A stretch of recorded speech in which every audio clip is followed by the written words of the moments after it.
That's prison. That's what I'm talking about. Prison reform, and I know really, Megyn Kelly, and all the other one there, and they're good people. Candace Owen, George Gabriel. I would love them to participate with me in some way for prison reform. They all have their own reasons why, which is good. I don't want people to think like me. No, I don't need robots. I need people like yourself who are independent thinkers, smart people who people would hear. It's not just me, it's other people who see some of these things. What you're saying now is beautiful to a lot of people. I'm sure that a lot of my people following have records and whatever, streetwise, and they can see the other side and understand. And these are reasons why you stay away from crime to begin with. You won't even have to deal with these issues. But if you do go in, you deal with issues in the right way, you'll get respect from your fellow inmates. If you're respectful, don't act like a fool, and the guards and everybody else. But remember, there's always a bad apple here and there in every form of life. But don't take out what this bad apple is on everybody. For the whole system. But some of your viewers, and I hope this happens, seeing us together, is kind of symbolic. This doesn't happen every day. No. But I hope that some of the folks, when they do the write-in, and sometimes I pitch in and I even add to their comments, I hope they have some ideas from what we're talking about and send them in. You're not responding to everyone. You can't. You get thousands of things. But enough to say, you know what, I've done time, or I thought I was going to do time, because it's not just changing the legal procedures. It's right down to, if you are going to lock a person down, what's the game plan for the 95% coming out? What's the 5% that will never come out? And what is right from the heart? Where's your moral compass in this whole package? Right. That do we really want to have, Bob Hood calls it the X factor, or the Silverstein factor, where you lock a guy up for 36 years in isolation. And I think to reach out, it's almost like I'd like either feedback from your audience or just us getting together at some time in the future, saying, who would you compose if you said to folks, I don't want to take too much of your time, you're all busy and you're retired or you're working, whatever, but what does this person have that can contribute? Maybe a former warden, maybe a guy that's done time at various levels. Right. How would you see it differently? I'm doing an interview, I won't say where, but I'm doing an interview on Friday about the Bureau of Prisons. There's a big concern about staffing. Well, if you don't have the right staff, if you have some turnover going on, convictions of high-level people within the Bureau of Prisons, is that going to be helping reentry? No. No. So you almost have to look at each piece of the puzzle, and then say, who would you pull together? And I would say there's some people that you need to look at the figures on staff misconduct, staff convictions. We have a friggin' warden, and I hate to say this on your show, but I'm going to say it anyway, unless you stop me. We have a warden, a former person in my position, making a big salary, who just got convicted, and you're going to find out in a couple of weeks what federal prison he's going to, convicted for almost 6 years for having sex with the female offenders at the prison that he ran. And because this is a legal thing, I'll tell you the name. His name's Garcia, and I hope he does do some time. I know he's going to do 6 years. But think about it. A man that I was in a similar position, he's going to go to prison. He's going to make a six-figure salary for the rest of his life as a retiree, because he's getting his retirement. So he's going to go buy Twinkies at the commissary. He's going to go buy a couple well, they don't have cigarettes. He's going to go buy some, whatever you buy in the commissary, because he has $100,000 or more, making that for the rest of his life for having sex with numerous inmates. And when you're doing that as the warden, good or bad warden, but if you're a bad one, sometimes it goes downward, because you realize the warden doesn't give a flip. Right. So guess what? Who else in the prison has been convicted? It goes right down the line. The chaplain. Right. The friggin' chaplain. The chaplain did it too? He's in prison. He's already in prison. Oh my Of the God. same prison. And so my point is... Do they have any job openings there? Yeah, you want to be the president? The chaplain or the warden? But my point is... No, I don't want the job. I'm only... My point is, if you click away on whether it's... What are the key, or the matrix, or the key indicators of a successful criminal justice system, or one that's default, I think we're all in bad shape right now, that we need to pull together those people you're talking about and hope that they would pitch in and bring their assets. I bring something to the table, you bring Kelly, whatever people you can pull together. Yes. A guy that I know, Pete Early, who just wrote a book last week. It just came out.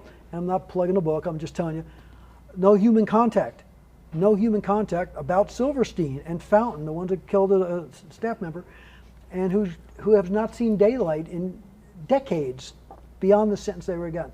So it's almost like you take some people with other expertise, but when I would talk reentry, I always ask the question at the American Correctional Association for over, I think it's 140 years we've been getting together, 140 years, as wardens from around the world, 140 years, check it out, American Correctional Association. We get together and we train hundreds of thousands of wardens and other staff. I used to go there every year. I was on the program a lot of times. And when they've been talking about reentry forever, it's not a new subject. But I would say, you know what, this is interesting, but I heard this last year. This is interesting, I heard it 2 years ago. Why are we not taking some people that have been released from prison, put them on a panel, and let them present to the wardens and say, hey, I did my time. I'm a free man. 5 years or a lot, 20 years, whatever. Tell me about your experience. What can we learn from the end result? Because 2/3 are coming back in the state and federal system. And they have never done that. To this day, to my knowledge, they have never gotten a group that they rather hear from a warden, they rather hear from a psychologist.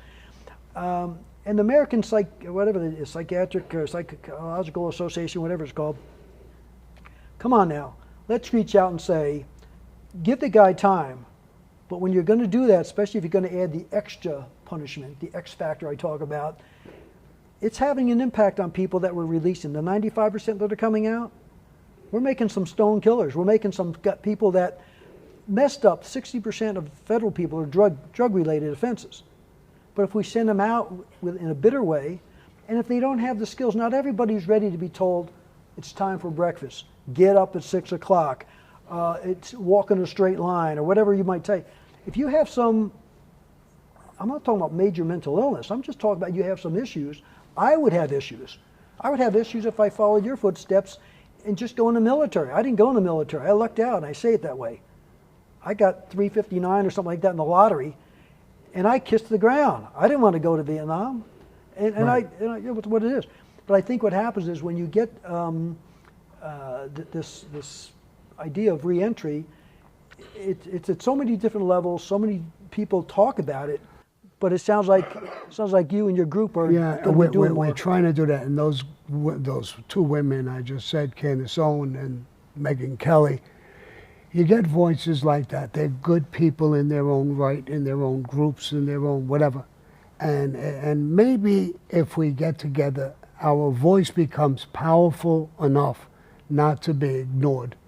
Mine would be ignored by myself. With you, it's not going to be that ignored. People will call you, why'd you talk with this guy? And people will call me, why'd you talk with this guy? It's already happened. It'll already happen, and I know it'll already happen with some people, but if there was a few more, maybe our voice could become powerful enough to make a difference. A little bit of a difference, and it's a little bit at a time. It's the moth, it's that nurse, Touch. It's that you. It's those little things. And you got an appointment Friday with another interview, you're cheating on me already? Hey. All right. It Threw happens. you to the curb. It happens. Threw you to the curb. I'm used to it by this time. So, But Sammy, what you don't realize, and I say this respectfully, not to call you the word boy, because nowadays you can't even call a person a boy, but you, in one sense, in terms of reentry, you are the poster boy for reentry, and you don't even know it. We're talking all about this. If someone said, how could you figure out a guy with Sammy's background, that the former warden that knows him, not the best, but I know you more than the general public, beyond your crimes, I've seen thousands of inmates. I have almost 50 friggin' years of criminal justice history, and degrees and all kinds of stuff, criminal justice studies and stuff. So I have a little expertise in it, not a lot, but a little bit. Having said that, and I'm a gambler, not with money, but I'm a gambler, I'm saying Sammy is out. Whether I agree on that or not is a whole different story, but Sammy is out, and on the subject that we're talking about, rehabilitation, recidivism, blah, blah, blah, blah, blah, Sammy's not coming back. Whether he should have been out is a whole different subject. You're out. And so I'm thinking, what ingredients are keeping you out? Now, wouldn't it be nice to say, that's a kind of the poster guy right there. Yeah, I am. And I know that, and I wouldn't have said this if I didn't come down here at your invitation. I told Anna this today. I said, well, the biggest deal when my wife asked me, how's it going? How's your interview with Sammy going and all that? I already told her. I said, my biggest enjoyment of this is not just meeting you. I've seen you before. We can talk. I met your grandkids. I met your son. I got a different picture that added to the equation for me to say, well, maybe you're not going to be one of the 43 or whatever % of federal inmates that go back. I'm dropping it down. I'm saying, hey, if you're stupid, if you're really stupid, then get a gun and shoot yourself in the head if you're that stupid. If you're going to go back, you're spitting in the face of your grandkids, your son, your former wife, your Anna, and the people all around you. And part of it is the magic formula that I don't think you even know you have it, but maybe you do. This magic formula, you got family going for you. You don't even need religion. No disrespect to the religious people out there. You don't need to pray to God for this one. This is, you have family, you have people at work, and you have something that you're learning from your own experiences. This is lessons learned. You've been to prison, you've been to Supermax, you're the poster guy in one way for re-entry programs, and you're not even necessarily sitting there, I say this respectfully, it's not like you have a high doctorate degree in psychology or something. That's No. Anna. That's going to be Anna's job. But as far as you having it, it's the experience. You have the experience of going through the system, so who would not be better to be on some kind of a platform or program to say, I have a little knowledge. I'm like Hood. Hood's, one of these super warden guys. Well, you're the super inmate in that regard, and that's what's neat about getting together. I think you're right. I feel that way, and I want to leave something. I'm 78. I want to leave. I don't duck my past what I did. I talk about it. I put it out there. I don't lie. I tell the truth. I don't duck. I don't make excuses for it. But I would like to leave this as well to those little rabbits you saw running around, my grandchildren and my children, that being the poster boy for not going back the second time into prison, to have people treated better when they're in prison so that when they come out they could find a life. I came out, I was bewildered. I found something to do, YouTube, I opened up a station, didn't know what the hell I'm talking about, didn't know about tech, and eventually Anna's got a little history with my family. Somebody talked to me and I says, all right, I'll give her a shot, let her talk to me, and I hired her as soon as I met her. She just has that personality, that connection, and she's got that loving way, and I love that. So Amina, the same thing. I met her in a bank. She was a bank teller at one point. Did you rob the bank? No, I wanted to, but she was a teller, and she would help me how to put the money in, how to withdraw it. I didn't even know how to do any of that shit. Yeah. So she was helpful, and I got to know her. I'm a ball breaker, so I teased her a little bit and this and that and the other thing. And lo and behold, years later, she came across my path again. I remembered her from the bank, and I said, yeah, let her come in and talk to me. She came in, she talked, boom, 5 minutes. Heather, I got Heather around me. She worked for my son. I didn't know. I got in. I was always in before my son. She was there working. I worked with her. I saw a lot of good things about her. And then my son was in business. We both took her on at the same time. My son fell out, and I kept her on, and I see really, really great things about her. And I know fortunate things, too. So I care about people. I do. I could hate and I could love. I'm two ends of the coin. I could, care about you and not care about you. I could. So I found those people, and those people are a help to me. Helping them helps me. Mm-hmm. A lot of people don't understand that. Yeah, I get it. I don't need kudos from anybody. I need a mirror. When I walk by and I look at myself in the mirror, I know I didn't betray this person. I didn't rob this person. I didn't lie to this person. Mm. Whether they don't like the way I talk or not, I talk a little on the rough side. I can't help it. I curse a lot. I don't mean it in a negative way. It's just I went through a rough life, and that's the way I talk. And you know, even the military, the whole 9 yards. The military wasn't hard for me. I was always physically fit, so the military was easy, and I enjoyed it actually a little bit. Anything family oriented. We don't leave nobody behind. We're brothers. We're together. I actually like the military. You know, I met some really interesting people from different states. Like you talk about your wife coming from Tennessee, it's different from where you came from and where I come from. Definitely. Different types of people, and that's what I met in the military. I met people from all over the country. It was, some places it was actually refreshing to see how they thought and their different accents and stuff like that, and, you know, personalities. So you know, I care about things and people. I care about the country, where it's going, because of my grandchildren and friends and people. When I see they making policies that hurt people, and I see people that are working hard, like some of these women I just said, Melissa and people, Amina has kids, and she's struggling with her kids to get her kids in a better life. I want to help. Yeah. It brings out the good in me. I want to help.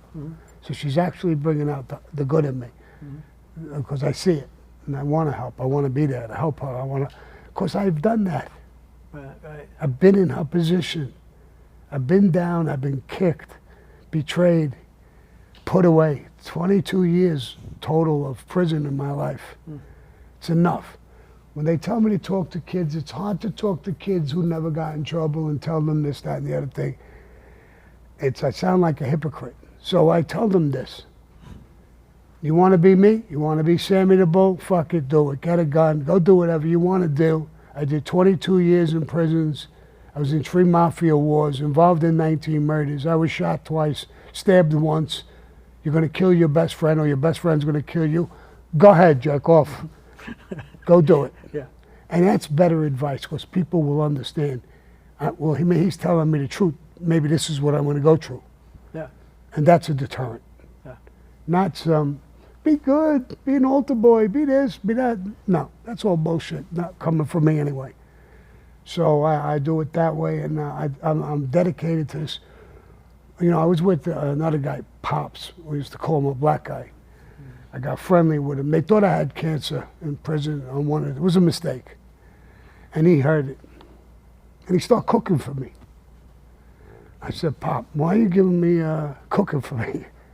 He says, I'm going to make you special food. I'm going to make you better. Because you thought you had cancer? Yeah. And he was trying to help me. He used to do my laundry. You know, you pay him. He was a good guy. Yeah. He was with the Weatherman, the underground group. Yeah. The underground group.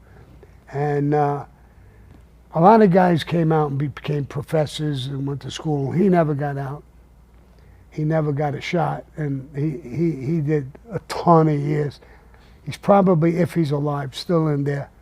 I put his name down on my papers when I was leaving. They saw his name, not his name, but his ID number. And they said, what are you doing with that? I said, I'm gonna send him a few bucks maybe, or when I get, and they took it. So they wouldn't allow me to leave with it. I can't communicate. I just wanted to send him a few bucks every now and then. You know, and he'll probably die in prison, can't get out. Sure. Tried everything and just couldn't get out. And co-defendants, because they were more educated, because they were white, I don't want to get into racist shit, but they were white, they got out. They became professors and all kinds of bullshit. I don't even know how the fuck that person was part of the group, and he becomes a fucking professor. But it happened, and there's facts about it. I don't want to get into all of that, but you know, I see guys like Pop, and I remember them, and I say, this guy, I used to tell them all the time, I said, bro, you don't belong in prisons no more. You did a gazillion years. You could be out. And I know I have a girl who I know. She's fat, she's ugly, and she's retarded. She'd be a perfect wife. You'll love it. He said, fuck you, Sammy. Why does she got to be fat and ugly? That perfect one. So I said, I got a perfect thing for you. So, but I used to break his balls and he had fun. I used to play chess with him, and he was good in chess. But think, Sam, if he was able to receive that money from you, that would be his moth. That would be his touch. That's all I wanted to be. Because it wouldn't even be big money because I was broke when I came out. It would have been a $20 bill or a $50 bill. He would go to the commissary. How you doing, Pop? Think about, right. I wanted to be that. And you didn't have to do it, so he'd say, guess what, there's my moth. Yeah. Right. That's all I wanted to be is his moth and say, here's a $20 bill, here's a $50 bill. But, I lost that. It's almost like with reentry, it's like, how do we find the moth for others? Because somehow you almost have to sit down, and that gets back to my teacher background, the individualized education EIP, you call it, individualized education plan. How do you sit down with a guy first day, not when he's getting in trouble, not when he's joining the gangs, not when he's shooting up inside of a prison or having sex with a warden or something. In the beginning, the first day, saying, guess what? Do you love your kids? Well, we don't talk to inmates that way, but right. Do you love your kids? Yes. So you have, you're doing 5 years for drugs. Right. Let's come up with something so you can get back with your kids. We're going to give you 50 days off every year for good behavior. Big deal, if you can stay straight. We're going to do this, we're going to do that. That's policy, that's already there. But here's what we're going to do. If you're serious about it, we'll work with you on it and have those kind of almost the moth effect. What can we bring into your life? You tell me, what do you need from us? And I've had, not the Supermax guys, but other prisons where I was warden, someone said, I really miss my kids, man. I miss my wife, and they're out of state. Well, I'll tell you what, I'm watching you on the yard. You're hanging around with some guys. You're not going to make it this year. You're going to be in the seg unit. I'll tell you what we're going to do. Suggestion, you don't have to do it. I'm going to put you through a parenting program. It's actually a parenting program. Right. We should have had it when we were on the street as kids. Forget prison. Right. We should all have that. Right. So I'm going to put you through alternatives to violence. He goes, I'm in here for drugs. I'm not a violent guy. I said, hope you're not. But you know what? You will be by the time you get out. We're going to give you some reason to be violent because you're going to be in my prison here. So when you say, well, what's in it for me? He wasn't getting the fact I'm trying to assist him. Right. And I look at him like Columbo. It's like, what's in it for you? Let me tell you. It seems like to me I got to give you something in order to get something. So here, beyond saying take the courses voluntarily, if you do, I will let you have more visits with your family. So you can see your kids side by side. The wife can come in. Right now you get the normal once a month or whatever it was at the prison I was at. I said, you go through those programs, I'll make sure you see your kids twice a month or whatever the increase was. A little bit more, yeah. You don't want to do it? Then you're spitting on your kid. You're spitting on your wife. Right. And every time you go to the cell house, I'm going to come and see you like I do with others, and I'm going to say, you're in the cell house. Should I take a picture of you right now, not graduating, not going through some program, send the pictures to your two little kids and say, guess what? I don't care about you, because that's what you're saying. If you're doing something stupid, you're lighting fires or you're doing some, taking drugs while in prison, you don't care about your family then. We're not on the same page. Right. You just gave me a couple of ideas.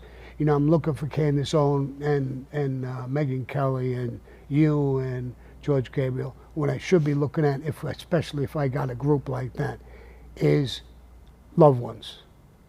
Why don't you people join me? The impact of the families. All you families out there, join me. There's things that we can do. There's power in numbers. You're being destroyed. You're being pulled away from whether it's your husband or a woman who's in prison or whoever, uncle, cousin, brother, whoever it is, to come on and to help me with this prison reform thing. And then, I will talk to people, officials. We go through these panels to get out. Some knucklehead sitting in Washington and wherever. We've got to start giving different things. We talked about early release because of health reasons. We could turn around and ask for a guy sentenced to be reduced an earlier release and give it to wardens and people like that and supervisors in prison who get to know and live with the inmates. They will tell you, I think this guy could make it. Versus a DC person never knowing it. Never knowing the guy. So you don't have an input even as a warden to help him get out. So now the guy's in prison and he's going to say, what I do in prison, he's going to know he has an impact I'm going to do the right thing in prison. Because right now, Sammy, the warden of every prison I know of, we get you in, we hold you, that maybe they'll do some programs, and then you're into another section of the criminal justice. Right. You're gone. Once you walk out the door, we You're say gone. we care, re-entry and all that. Yeah, it's gone. We stop You're gone. because you're now in gone. another department. Because of, but when it comes to reduced sentences, what an impact it would have if you had wardens saying, he joined this woodworking shop. He's an electrician, he's a plumber. He can get a trade, he can walk out with a trade. We've followed him for the past 5 years, 6 years. And during those years, he had no incident reports. He had no incidents. Limited. Very limited. Bullshit thing. He didn't want to get up. He didn't whatever. Limited incident report. Nothing bad. Serious, yeah. I think this guy, with what he's learned, what I've seen of him, this guy could reconnect. Now you could get out a little early. Now you could work your way out, and then you'll stop fucking being an asshole in prison. Mm-hmm. Even when you want to fight, you'll say, that might give me 3 months, this fucking extra, or total time. Total time. So now he could find his moths and all of these things, and people who give a damn about him, and give programs. It looks good on paper. Listen, you could tell me in prison at any time, even if I save time, to go to college and be you. I'm dyslexic.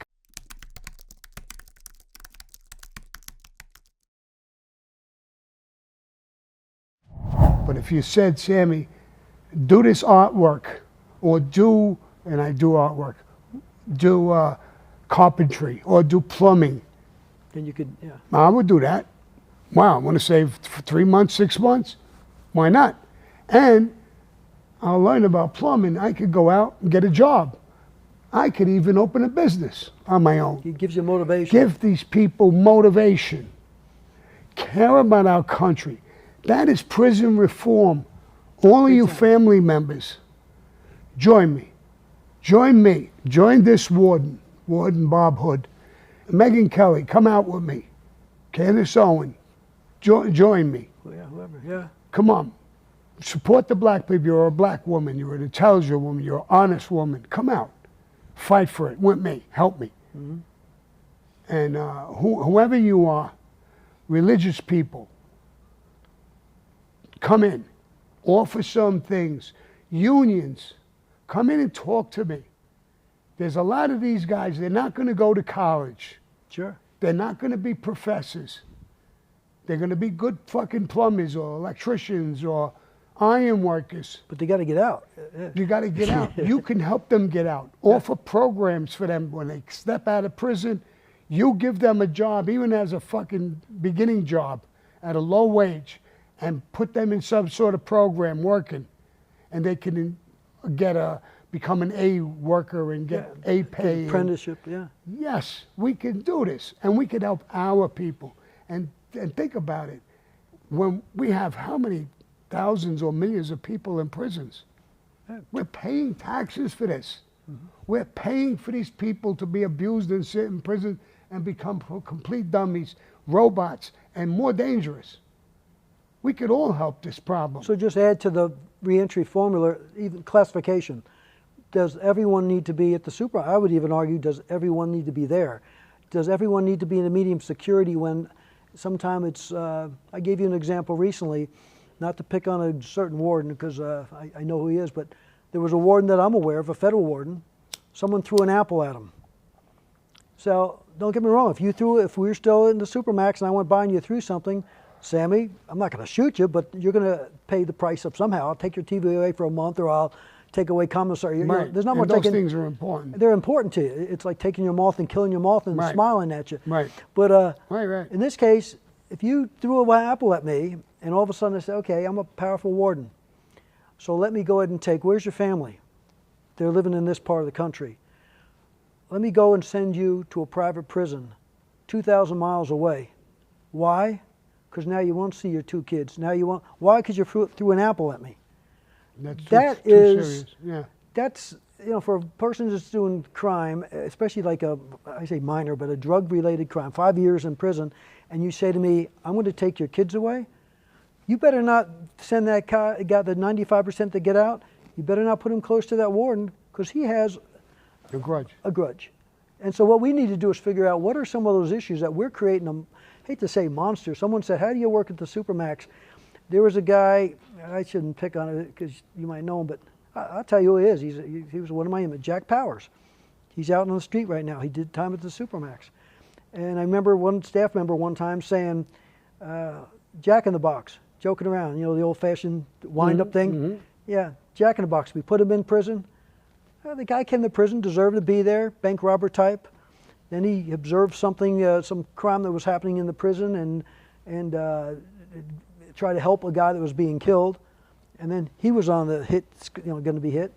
The guy ended up doing so much time and end up at the Supermax.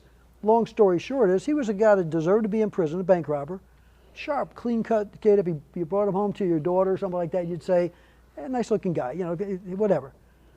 Today, he's on the face, the neck, the whole 9 yards. And the only reason I'm talking by name is public information. There's stories about him on the internet. You can look him up. Right. But you look at him and realize the transformation, he deserved prison. He's a bank robber. He deserved to go to prison. Did a lot of years, but each of us handled it differently. He's an educated guy. He's a smart guy. But after a while, the impact. It's crushing. And you're not even thinking about reentry. You're not thinking about reentry. You're thinking about waking up the next day. So there's cuts. There's other things that, you know, I don't want to go into detail, but it's sad. It's sad. You know, It's sad. I got the same thing. I did time with corn-fed. You know corn-fed? Paul Next door Snyder. neighbor, yeah. And he is a full-blown, he was teaching me some art. He did some of my tattoos when I was in prison when we moved out of the ADX. We were in the ADX together. He's a full-blown artist. The guy could make a living on the outside as an artist. Tattoo factory. Good-looking guy. He's a good guy. He's smart. He's actually book smart and everything else. Now, most of his history happened in prison. He didn't go away for murders. He went away for some bullshit crime. He got, I don't know, 15, 20 years, whatever he got, and he killed people over again and over again in prison with the ABs and the gangs. That's what prison did to him. Here's a guy who deserves an early release. Yeah. I'm telling you, this guy, if he had an early release, if I could give him a job working for me, I would give him a job. I would trust him with my family. Mm-hmm. He's a good man, but he will deteriorate in prison down to nothing because he got one lifetime Stacking after them the up. other. He stacked them up. And sure, he's going to be nasty and rough and everything in prison. And this is what we're doing. He survived. We're doing that to him. He could be out. Mm-hmm. Just like I said with Bobby Manor. He could be out. He's fucking 94. And I see these things. I was going to, talk about a couple of black guys, Fat Cat Nichols. I was very friendly with him. Thank God. I don't have to talk to him. He got out. And I'm probably going to do great. Brian Glaze Gibbs, I know him very, very well. Mm-hmm. Super tough guy in the street years ago, went to prison, did his whole thing. He's out. I talk to him now, currently. Nice. And he's a chaplain. He made himself a chaplain. Wow. And he's talking to kids about trying to reform them and help them. I hope he listens to this. Brian, if you're listening to this, I want those people to help me. You could help me too. I mean, it would be my pleasure to talk with you in these things, and he talks great. He's trying to help people. Sammy, when we were talking about the conditions of confinement and the 1 hour a day rec type, which is amazing to people, what they might not realize, there was an attempt during your time there, a little after I left, in 2005, there was a killing. Most people think at the Supermax you'll never get hit because we have these cages now. We separated inmates. We don't allow them to be together for the most part. There was a killing on the yard, a Mexican mafia type of issue. And not going into all the details, but the bottom line is they kicked and trashed the guy with the cameras rolling. By the time they got to him, he was killed. But not just to go into the fact that he was killed, this is at the Supermax. This is at the Supermax and somebody gets killed. It discredits the system when that happens at a place like that. So they end up putting more cages. Instead of saying recreation, we're going to put a bunch of guys out, there was more of a cage effect. And the cages were common sense, allow you to recreate. We used to complain to the staff whenever they used the word dog cages, because during interviews they say, oh, they put them in the dog cages. We were told, don't ever say dog cages, call them rec cages. But anyway, so Sammy can go out there and walk around for an hour in a cage, or this other guy, but one of the things we found of value is when we received the terrorists. We have a lot of terrorists there today. To put terrorist number 1 in cage 1 and intentionally put another one in cage 3 and one in cage 5 does what? What do you think it does? They have to holler to each other to talk, and you can overhear it. Darn right. And the inmates know that. Most of them figure it out. Mob guys know it. Mob guys know it. We get caught like that all the time. Yeah, we don't need to wire somebody. We just need to, it's like tin cans, like when you're a kid. It's my tin can and the string in your tin can. We just figured, okay, we have the right to record this. So the fact that people yelling back and forth and saying, blah, blah, blah, how's the weather, who cares? Right. And then you want to fake us out and speak in some kind of a foreign language? You name the language, we can listen to it in our own way. We have access, live time. And so we want that. And I can tell you this without going too far because of national security related issues. The country is a lot safer. The Supermax has done a lot of good things and a lot of bad things. You're used to some of the bad, I'm used to some of the good and bad. But I can tell you, the world is a safer place by some of the things that occurred, not all, some of the things that occurred related to the Supermax. When people are talking about things, you get closer. It's not the Stockholm effect. It's not for a step get so close to Sammy that all of a sudden Sammy would ever say, hey, we get along, would you bring in a bottle of hooch or a bottle of wine? That's when the step go too far. It's when you get professionally close enough, someone understands that you disagree with their crime, you disagree with their time. And they might be a terrorist, but every day you see him, you say, hey, Mohammed, how you doing today? And you're showing them respect, even though you dislike their actions. I'm kind of cleaning this up as much as I can, but the world is a safer place because some of the interactions of staff and the administration with some of the people at the Supermax. In my opinion, there's some more bridges that you're driving over. There's some buildings that are still standing because of the Supermax is not just a prison. It's the nucleus of... You're overhearing crimes before they even happen. Yeah, you're being proactive. When they're in their planning stages, you're hearing it, you're stopping it. You're proactive. You're being proactive. And the neat part about the proactive, you can't do this around every other prison, but everybody in America, you say, oh gosh, I went to prison and they're listening to our phone calls, with this and that.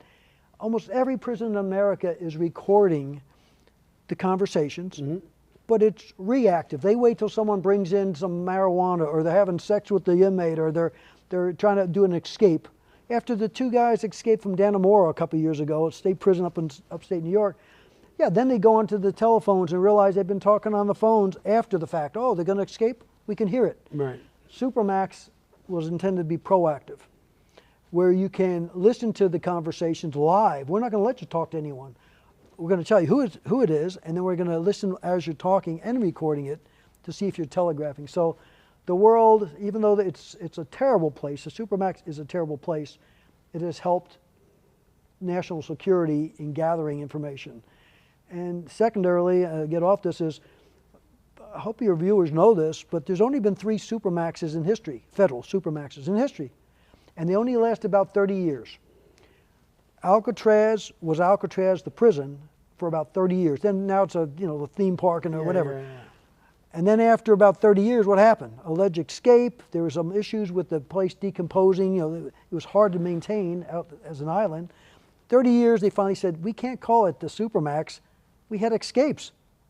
Right. So it's no longer credible. Marion opens up. Supermax, Marion, Illinois. That stays there. John Gotti was there, other people were there, and it was like an open place for a while, some controlled sections, but mostly people had movement until the death of those 2 inmates done by Silverstein and this guy by Fountain. When they killed the staff there, it shut down for a decade basically. It was a lockdown. And then finally they said, guess what? We need to learn from Alcatraz. And guess what? Marion, Illinois lasted for about 30 years as a Supermax. Now it's a regular penitentiary. You know, it's not a Supermax. They downgraded it. So 30 years there, 30 years there. Where are we today at the Supermax? Do your math. It's 19. Look what we had to learn to get there. Attica. Attica, yeah. All these people dead, and the racial part of that, killing and stuff. Right. We go and we say, it didn't work. It did work, but it worked for 30 years at Alcatraz, 30 years at Marion. 1994, do the math, folks. We're almost at the 30-year point at the current Supermax. And I keep saying to people, whenever they care to listen, it's not sustainable. The model that we had of Alcatraz wasn't sustainable. Marion was good for a while, maybe. It's not sustainable. We no longer are going to have the credibility. We have El Chapo there. We've had people there from the terrorists and all that kind of stuff. Now you see the count is shrinking because of lawsuits, because of other issues. From 490 that they can hold, they're down to 326 today. It's time for a new federal prison. I'm hoping that people watching this will say, guess what? What is the next generation of, if you have to have a Supermax, what's the next 30 years of the prison of the next 30-year balance going to be? And I'm hoping people look at it and say, guess what? Put a guy away for life. There's some people that should not be on the street. But what's the conditions of confinement? How do we do that where we're not saying, we got you, we're going to put an X on you and add to it? Kill him. Kill him. Give him the death penalty and get rid of him. No more fucking Supermaxes. Let everybody who goes to prison have a shot of getting out. Do that thing where the prison monitors the, you know, we worry about people coming across the border. Why don't they put fucking prisons every 100 miles? At the border? Yeah. It's at the wall. Yeah. And in between, so nobody could get across. And then tell people, you know what? You could work, make an X amount of $1, $2, $3 an hour, and work on the thing with glasses. You're not going to have a gun. You're going to help us monitor and take care of the border. We're going to reduce some of your sentence. And when you come out, we're going to give you a 3-year stint in the military or something, or a border patrol policeman. You could earn your fucking way out. By doing We'll be reducing it, and we'll be reducing crimes in prisons, and we can bring people back. That again is prison reform.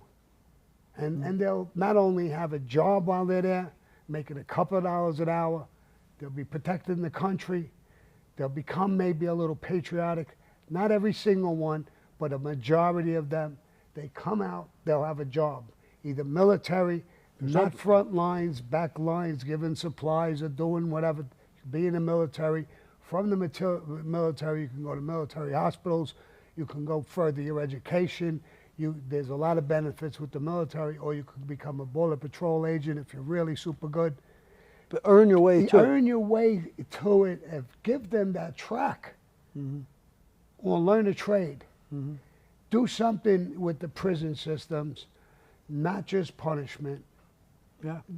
They're going to be locked up. They're going to be out of society. If the thing is that horrific that he's got to do life, and he's got to do it in the Supermax where he can't even hurt other prisoners, then kill him. Yeah. Give him the death penalty at the end of the fucking appeal, not a 20-year appeal, a 1 or 2 year appeal. You didn't win, pull the plug, goodbye, adios, motherfucker, and we go to the next one. Now, there are some people who don't care about the death penalty. Oh, yeah. But most people, most of them, you know that they don't have the balls they were born with, half of them. They can't even do fucking Supermax time. They're going to get the death penalty, and they're going to get put to death. They're not going to do half of it. You're going to lose half of them, will not commit those crimes. So get rid of the fucking balance, and you'll eliminate a lot of things. Just use common sense. The only problem I hear you saying, though, is since the late 20s, like I said before, I believe I said this, there's only been 50 in the history of the federal prison system of 50 executions. Because we don't want to do it. We want to keep a guy alive 20 years. Yeah. Keep it, you know. So how much does it cost an inmate to keep an inmate like that? A Supermax type is 100,000 plus a year, easy. And if you're going to keep him there 100,000 a year for $1 million, 20 fucking years, yeah, 2 million. and whether it's 100, 200, 500 people, do the fucking math. And we're all paying for that. You're not being protected. You're paying for that. You're paying for his doctors. You're paying for all this bullshit. And he's not worth it. And you want to keep him there till he dies anyway. So kill him right up fucking front. And let the other people who are going to commit a crime. When I go into a store and to a bodega and I pull a gun, give me the fucking money. The guy gives me the money. I'm not going to shoot the guy. Because when I shoot this fucking guy, not only could I get arrested, I could be put to death. There's going to be a lot of less of those murders and stuff. So let's use our common sense. Let's stop the bullshit with, we're going to be humane to them. It's not humane. He will tell you personally, he's a warden there. And he's been a warden in other prisons for years and years and years. It's not humane. I've been in prisons. Anybody who's been in prisons, it's not humane. They're taking your sons and your husbands and whoever the fuck it is. It's not humane. It's humane to kill somebody who does not deserve to live. Before this dog, I had a dog. My daughter's dog, when I got out of prison. I loved the dog, pit bull. And I took it to the vet. Lost all its muscle mass. And the doctor said, I know you want to take it home, Sam. You love the dog. You're going to be happy. The dog is not going to be happy. He's out of it. He's gone. He'd be better off, let me take him out. I said, okay. I said, come here, Ozzy, come here. He laid on my chest. I wanted him to relax. He put a little needle in his leg, and his body went limp on my chest immediately. No pain, no suffering. And he was right. There was no pain, no suffering. And it was I wanted to keep him alive. I wanted to be fucking humane. To who? To me? Yeah. Not to him. So think about it. We can do it, and it's humane. He's that vicious, that dangerous, that fucked up.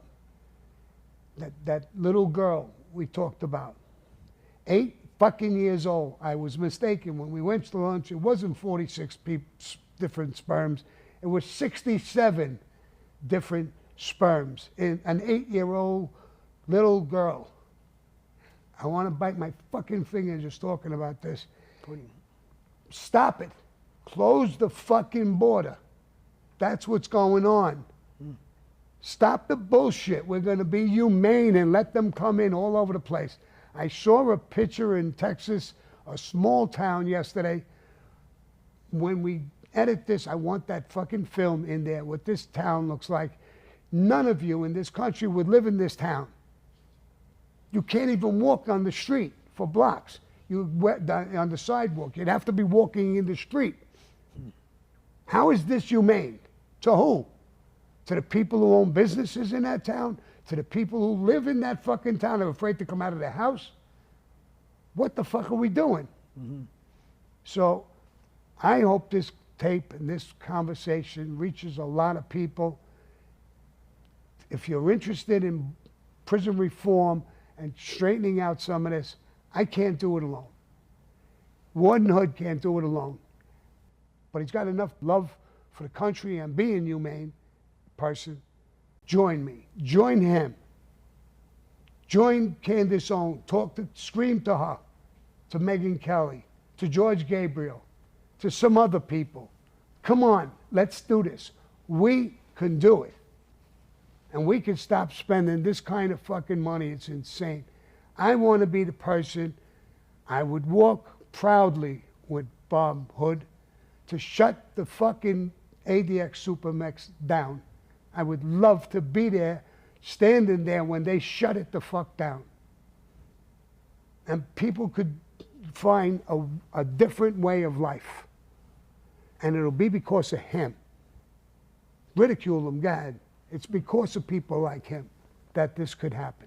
And you can't say, Sammy, it's impossible, because no, it's possible. If you go to other countries, I've been all around the world. I've been to prisons and all around the place. And you can go to Norway, you can go to Sweden, you go to certain countries, and you can see guys who have done horrific things. And I went to school at the University of Copenhagen. That's where I met my wife, Charlotte, at Copenhagen. The family I lived with, he was a lawyer, worked in the prisons, around the prison system, so they got me into the Danish prison system. And when I realized, when they talk about a life sentence, they're not talking about a life sentence. It's like a 10-year bid or something like that. But you're going in there, and I'm realizing these guys are walking around. It's like a camp. It's clean, it's sharp. They have picnic tables, but they're also, in some cases, they're doing weekend furloughs. They're sending you out on the weekend, or vice versa. You come in and you do your time on the weekend because we want you to be working out there. And I'm not saying heavy-duty guys in the beginning. They're going to have to work their way out. But we can do it. It's different culture. The United States is going nuts. Yeah, everybody's carrying the weapons. Everybody, we got the fentanyl problem. We got this and that. But again, we're circling the drain. We got a couple more years left, and we'll be saying goodbye to all you guys. Right. You can just sign off at Sammy.com, and then Anna and the rest of the team will keep running in your deal. But right now, as we're here, it's amazing to me when I look at, my wife is a retired teacher, I look at what's happening in the schools today. I look at what's happening in the country with the politics and the division, and you can go on and on and on. Race stuff. When I grew up in the city, Elizabeth, New Jersey, right across the street, across the bridge from where you lived, and you lived in Jersey too for a while. Yeah. So when we lived there as young people, I never even thought, I don't think I knew the word race when I was a kid. No, it started to, it dropped off, that was 100 years ago, 150 years ago. We're blaming each other now. They come home from school, little black girls, little black guys, they don't even know what the fuck. Kurt, when I started as a kid, I didn't think about the kids I was playing with, the race and stuff, and I was an inner city kid. Then you go around, we're coming right back down to now all of a sudden there's a... And the weirdest thing is that my grandchildren, I see some things, and they're teaching them in school. Yeah. What the difference between black and white, how the whites treated the black. This is a 6-year-old kid. Yeah. What are you teaching? What are you telling them? Backwards? Something that happened 100 years ago? That kid is 6 and 7, the black kid is 6 and 7. They don't have fucking no clue of it. We have to teach them to hate. They have to be taught to hate, to be racist. Yeah. And that's what we're doing. Nobody grows up hating other fucking people. It's taught. We as parents are not stopping it. Stop it.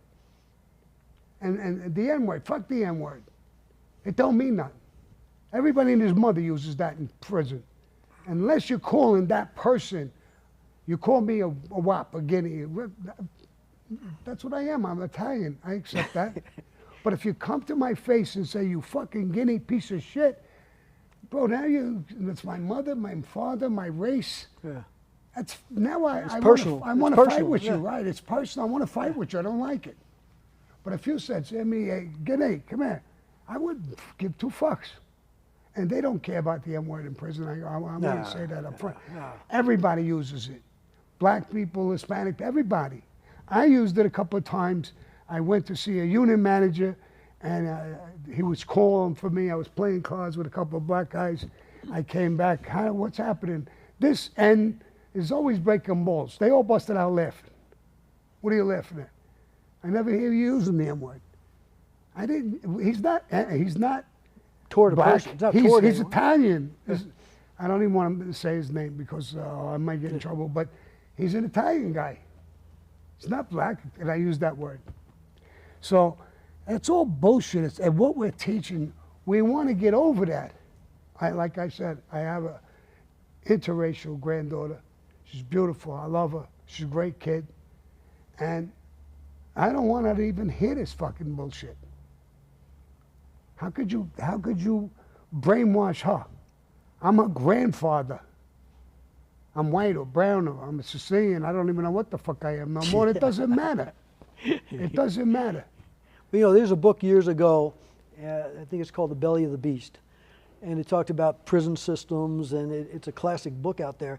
And I used to think that was the worst scenario. That was the worst of the worst, in the bowels of an institution, and what's coming out of that, is not good sometimes. Well, now it seems like that is not just a prison issue anymore. We even have it down to an elementary school, junior high school. We have in all areas, politically, this and that. You know, we have one group is saying, oh, it's okay to take a elementary school kid, a first grader, second grader, and say it's okay if you want to wear a pink dress, Johnny. Yeah, yeah. And you get all over the place. In one way, I'm glad I've gone through the experience of being a warden and working with you. I'm glad I'm at my age. Most people say, gosh, wouldn't you rather be young like Anna? She's always talking about how young she is. Would I really want to do that? I'll be honest with you. I look at the world today. I'm not trying to put a negative on it, but I'm just trying to say at my age, I'm 72. You're 78. 78. Yeah, we're circling the drain. We're just enjoying the fact that we're able to talk and we're not falling over right now. Right. But man, I look at your little grandkids. I look at your son. I look at Anna and the rest of the staff and stuff. Man, I'm not trying to say doom and gloom, but for the little bit of years we have left, that's why we're here. We're simply saying it could be better. It's not going to be better during our time. It's going to be better. It's not going to be solved. But somehow people out there have to say, you have to start somewhere. You got to start somewhere. And I think I told your staff this. I taught at 5 different colleges, and not that I already had a job. I was a warden and all that crap. But I was teaching criminal justice classes at the graduate level and the undergraduate level. And part of it was selfish. By doing that, I was gathering some people to work for the federal government. Mm-hmm. If you work for me, and I told them, if you get an A from me, and I'm tough as a teacher and a warden, I said, if you get an A in my class in criminal justice, you have a recommendation for life. You put in for a job, it could be Burger King or it could be a Supermax prison. I will be, and it might help you, I'll be your reference, but you got to get the A. And then I was tough on them.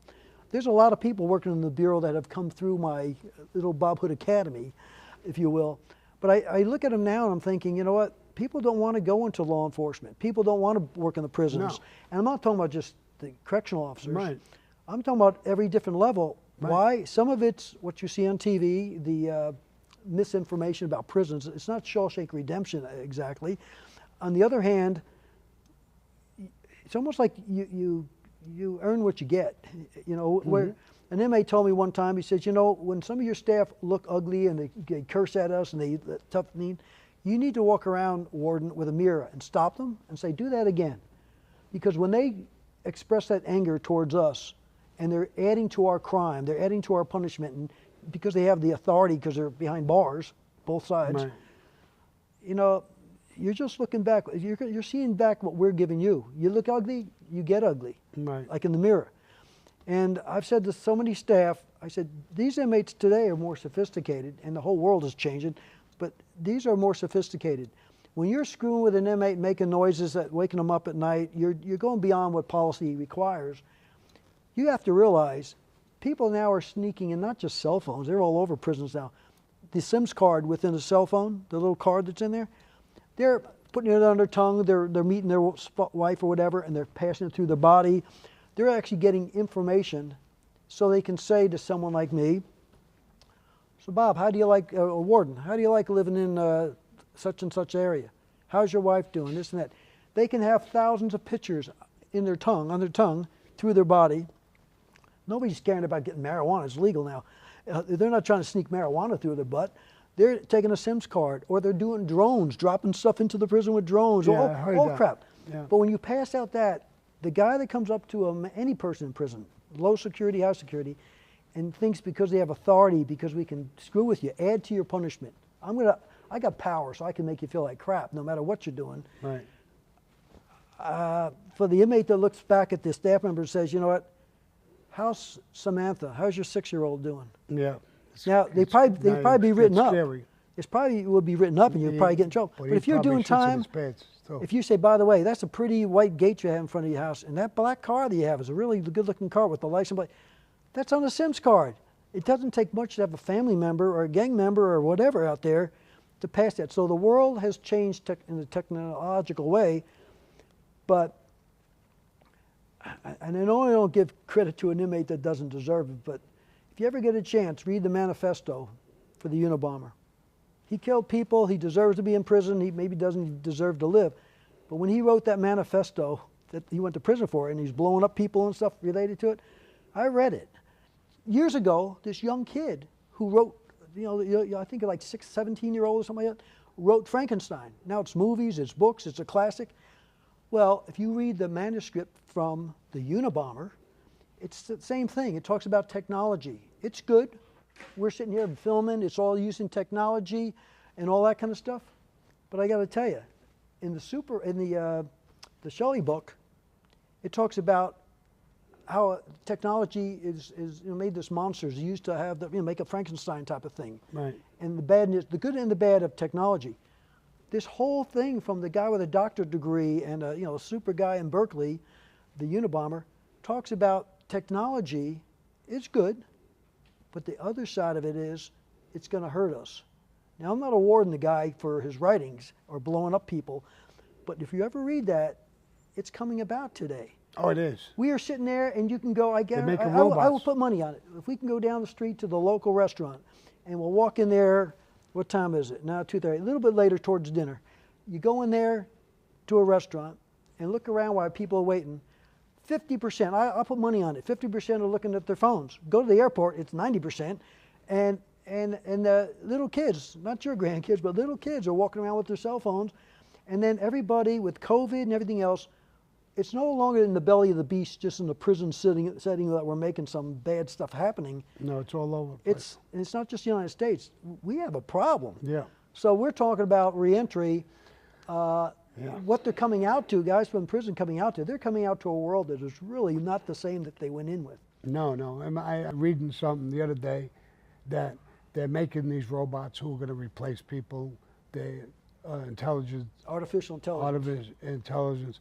And they even now have a thing where the computer that they made, they didn't make it to do that, is teaching other computers.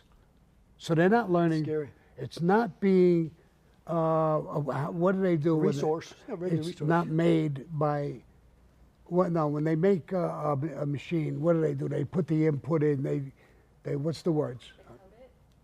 They code it, to do certain things. Now the robot that they made is teaching other robots.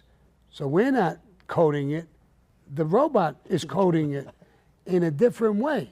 Yeah. And now they're starting to get worried in some of these places where they're making them because they're not being made and programmed by us.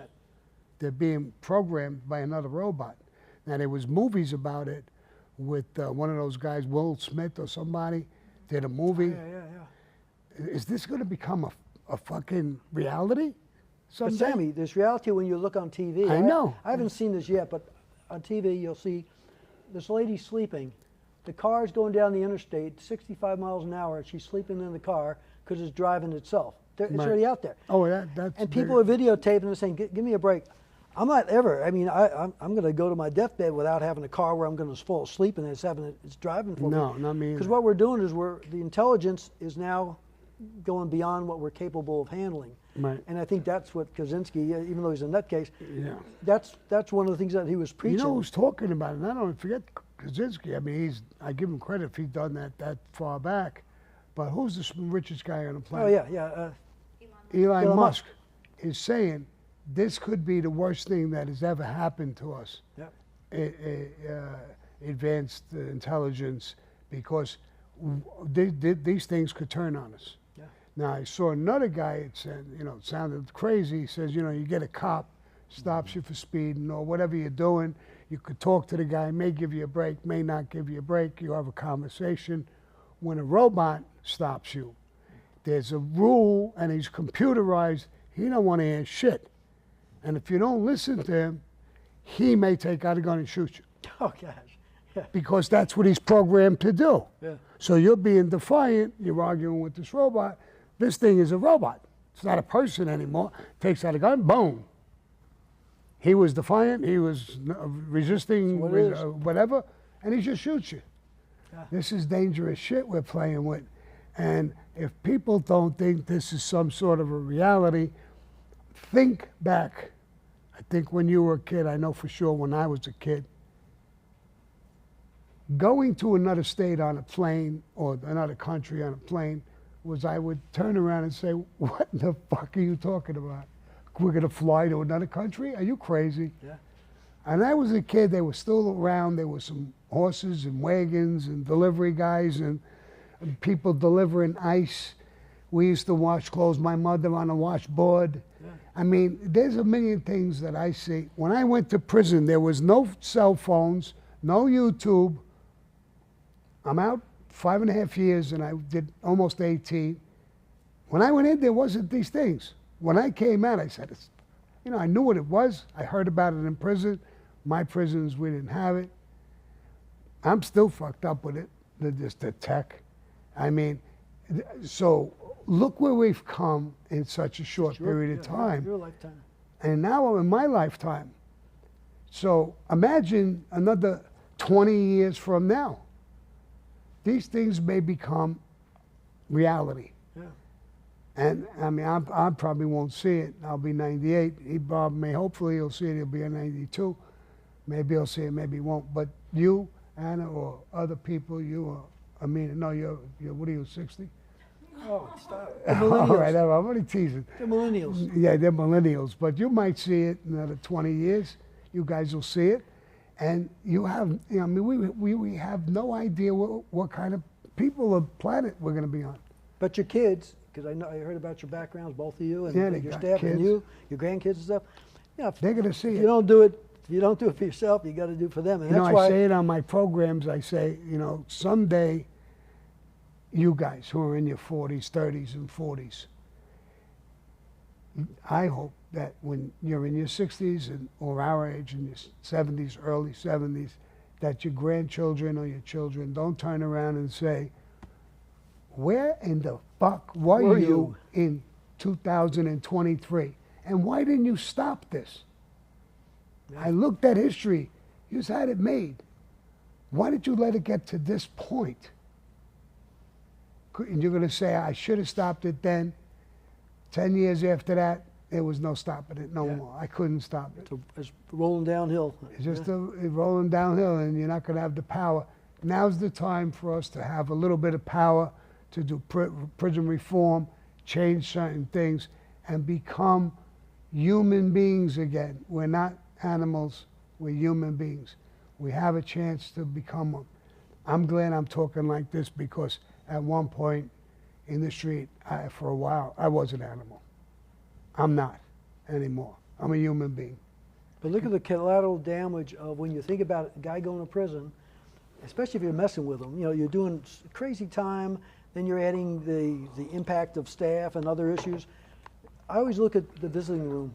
When I go in, I'd go in on a Thanksgiving or a Christmas Day or some kind of a holiday and walk around, and I'd go up to the family member, not the Supermax, but the other prisons. As the warden, you go in there and you say to these little kids, how are you? Who are you here to see? My daddy. Just like I do with your grandkids. Mm-hmm. I said, well, who's your daddy? And they'd say who? And I said, well, we're really proud of him. He's going to take a class and he's doing this or that. Even if I'm lying, I kind of give the kids some hope that, right. What are you doing in school? We talk. And then you realize the kids that are coming in, that's collateral damage what we're doing. The wife or the spouse, it could be a man and you know, or significant others or whatever. All those people coming in, they didn't commit crimes, but I got to tell you, sometimes how we react to them is like, okay, we got to be careful. They're sneaking every female coming into a male prison. We're thinking they're sneaking in, you know, drugs through their areas, and the kids. You look at it really. How could you be a little kid of your you know, the grandkid age, and they're just looking at the world in such nice ways, and they're innocent, and then they're coming in and they're trying to think. We have officers looking at them like kids. And wondering, we need to check the diapers. We need to check to make sure there's no contraband and stuff. We've gone too far. Don't get me wrong, we need security.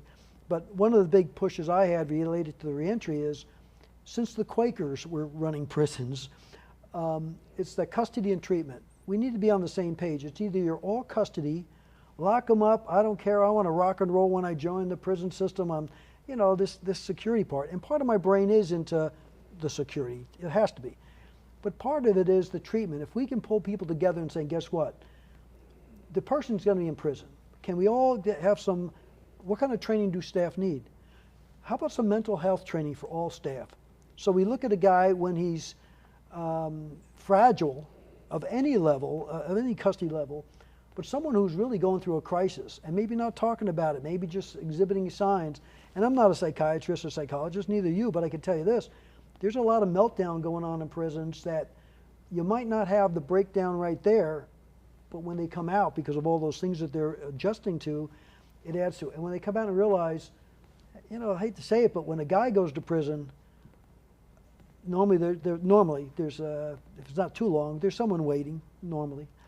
The other way around, Yeah, lady goes to prison, you're on your own, because no one's waiting for the lady that goes to prison who's doing some time. So it's just an unfair And a system. lot of guys, listen, I know a lot of guys, I did a lot of time with a lot of guys, called Fed, his family shut him down. He gets no visits whatsoever. Yeah.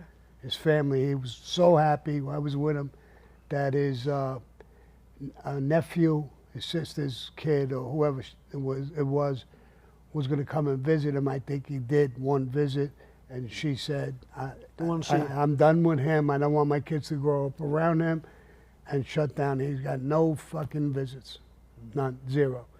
For a while that I knew him, I hope he has them now. I doubt it. But, you know, you look at that, it's like the door is closed. There's no moth, is what you're saying. There's no moth. Yeah, there's no moth, there's no nothing. There's just, I mean, his life now is prison. Yeah. And when I looked out the window, I was in one of the tiers on the second floor. I looked down, and the Unabomber was there, Ted Kaczynski, and running around in circles. And every time I walked away, when I came back, he was still running around. One time I said, how much is he running around? And I stood by the window, and he was just, I don't think he ever stopped. And so that was my vision of him. And I think Bob knew. Yeah, I think what happened is when you would see him running around, if you remember the story when the FBI director came in and came by your cell, later on the FBI director went out to the rec area. And that's when he even saw the Unabomber and others, you know, running around. Pretty anti-government type of inmate, but he said hello, Warden, to me, and then he kind of shied away from the FBI director and others. But it was interesting because at the time I was doing marathon running. I was just running the 26-mile run just for keeping in shape and stuff. So I said, trying to think of that equal level, how to relate to a specific inmate. I couldn't relate to the Unabomber in terms of education. The guy's, you know, he's way up there, and I'll never get there, and I admit that.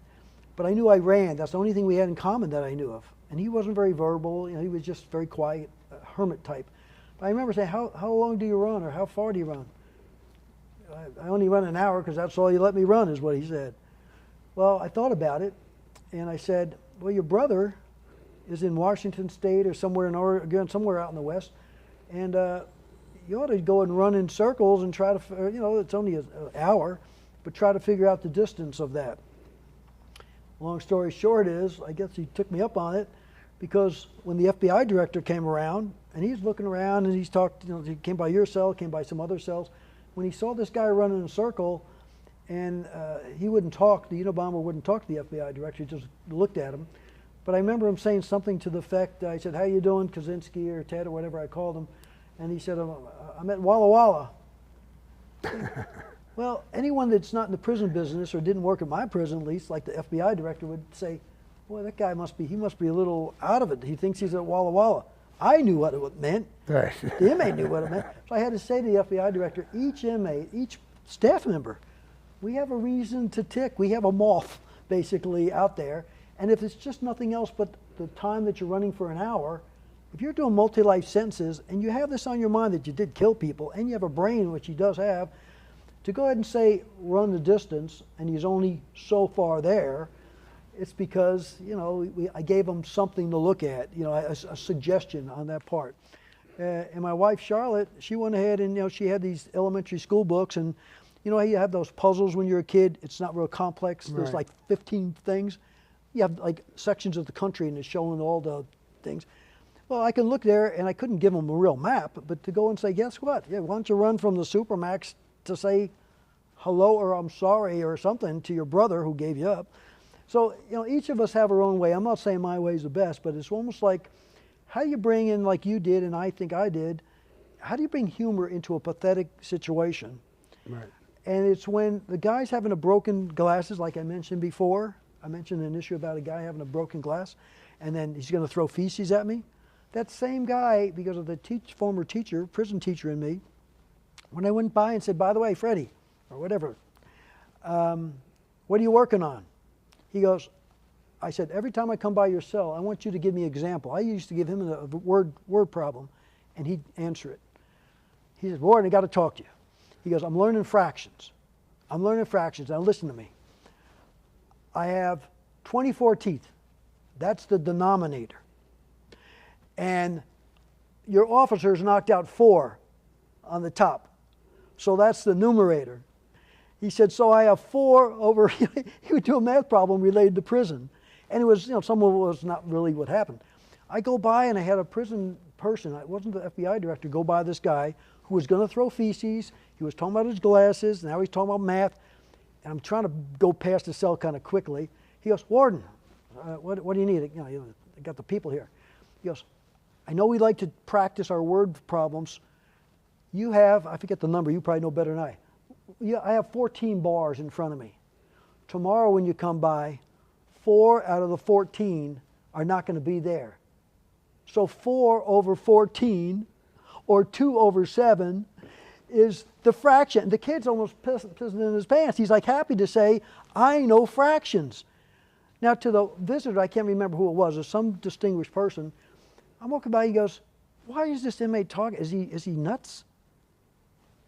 I said, no, we have had problems with him. He has a grandmother in Washington, D.C. area. He'll never see her. He has nothing else going.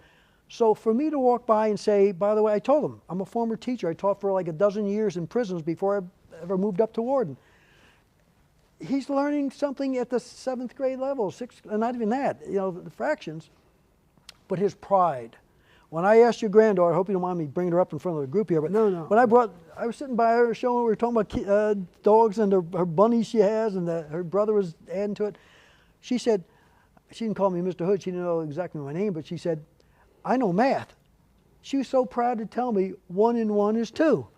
And then her bigger, older brother said, 2 and 2 is 4. He went up to 8 and 8 is 6. He was going to town, he's the bigger brother, and explaining to her what happened. It's no different than an inmate having a certain level who had so much pride. It was almost like talking to the kids. I need to prove to you that I can use a prison example of escape or of no teeth that your staff punched out, even though they didn't. Right. And so somehow that whole thing that we're trying to say to the audience, whatever, how do you take these stories from a warden perspective, from a former inmate perspective, and realize I'm no longer a warden. You're no longer an inmate. Now we're sitting here, 2 guys circling the drain thinking, you know what, we could have done better. You could do it, and I know I could have done. And part of and I say this, not just because the camera's rolling, but one reason why I'm down here is you're the perfect example of the discussion of reentry, because maybe you shouldn't be here. Maybe you shouldn't. Some people will say you shouldn't even be here. But the point of it is, you're a good example of the reentry because you're not going back. I put my watch on the table if anyone wants to gamble for my watch. You're not going back. I got that. But I don't know if everybody understands that. But somehow our discussion today, and then looking at your family, your staff, what you're trying to do with your business here, it's not even a business. It's a project. It's a lifestyle change that you're kicking it into. That's why I'm down here. When we talk about inside the Supermax, a lot of people question what they call force feeding. And we don't even let our staff say that word. We give them a reprimand. We call it involuntary feeding. It sounds better. Right. But the bottom line is it's a medical procedure. I've used it probably around 300 to 350 times during the small amount of time I was at the Supermax because it's the law. It's called this. Yeah, it could be any inmate. It seems like it was mostly terrorists, but it could be any inmate who says, I'm not going to eat. It happens at every prison, but normally it's 1 or 2 days. Oh, you won't let me go and see a visitor. I'm not going to eat. Well, don't eat. And 2 days later, they're chowing down. That's the typical prison. Supermax, we have people that will say, I'm not going to eat.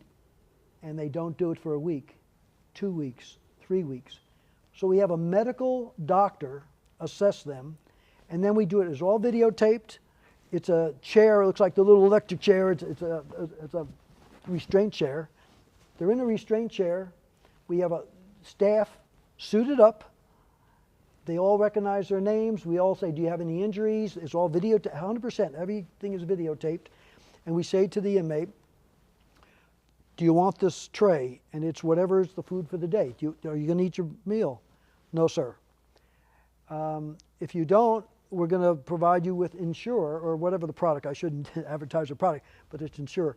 You're going to drink this nutrient. No, so thank you. If you do not do that, we are going to feed you through a tube up your nose. Do you understand that? And believe it or not, 100% when I was there said no. When I say 350, it might be one guy that we've done 50 or 60 times. It's not 350 inmates. It's every day for a guy that might be 3 times a day, whatever. But for me, my part is I couldn't watch it because I'm the reviewing authority to make sure it all goes well. But I went to every inmate after the fact and said, Mohammed or whatever your name is, just out of curiosity, you know, we had spaghetti for lunch. It was pretty good. I ate it. Why didn't you eat it? It was never normally about the food. It was about conditions of confinement. Warden, I know I'm here for life, and I don't like it. And I want to send a message. So I'm not going to eat for a while. And it's not to be a martyr. No one died over it so far. But what happened is someone would go for weeks and weeks and weeks that their body weight would go so far down, they're at risk of dying. They're getting close. Right. So feeding them up the nose, and I'd go and see them and talk to them a little bit. And it was one of those deals where, you know, it's up the nose. It's not fun. No. It hurts. It goes down. You know, the whole 9 yards. It's not fun. I would review those tapes. I don't like it. When I was on 60 Minutes years ago, Scott Pelley said, well, isn't it like terrorism? Isn't that a harsh something that he said, like, isn't that perceived as... I said, so what do you want me to do? You want me to let the guy die? I have an obligation, and I'm not a doctor, but when the doctor says we need to involuntary feed him, if it gets too bad, we'll send him to a medical facility in the federal system. So that's involuntary feeding, force feeding. It's done not only there, it was done at Gitmo after several of the people got locked up there. So it's a procedure. You don't choke or anything coming up in your nose and going around? Yeah, no, sure. I don't know the number, but the average person, because once you've done it, it's the first time. When you lubricate a little bit and you're putting this nose thing up, a tube up your nose, yeah, the first time it's a little tough because you're forcing it up there. Some I would see in the videos would cough. Sometimes you do, you know, you could vomit and the whole 9 yards. So it's not a fun process. But the fact that guys would say, I'd rather do this than live with the conditions of confinement at the Supermax, that's a symbolic thing. I'm not giving anybody praise for blowing up the World Trade Center or some of the other horrific events that some of the guys have done. But when they say, guess what, and we say we have to do it, I've had people, and I can't tell you their names because sometimes they're high-level people to come through and say, why don't you just let them die? And I'm amazed at the response. Then I go to federal prison. You can't just let a guy die because he wants to die. You might want to. Maybe you don't give a flip. I don't have that choice. I have to maintain them. I have to give them the stuff. Even if I don't understand why we do it, I have to do it. I wonder if you would have told them, listen, we're going to stop putting it up in your nose. Here's the tray. If you don't do it, I'm going to put it up in your ass. Yeah. I wonder if he would say, oh, give me that tray. Yeah. So I don't know. Well, I feel that it was a great interview. I appreciate you coming down. I appreciate your outlook on everything. I not only appreciate, I respect it. And I wish we get together and do it again, especially if we can get some of the people we talked about. Mm-hmm. And it really was great talking to you, seeing you again. Yeah. Hey. So. Yeah, it's been a pleasure, and I'm looking forward to it. This is a great interview, and hopefully we can get together in the future. Appreciate it, Sammy, and beyond the first couple hours here, when you locked me in the closet for a couple hours to, kind of give me a payback, that's the only thing I disagree with. You had me for years. Yeah. I only had you for a couple hours.